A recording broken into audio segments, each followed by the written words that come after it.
with so much love and kindness.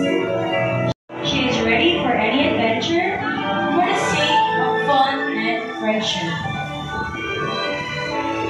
More refined than shy.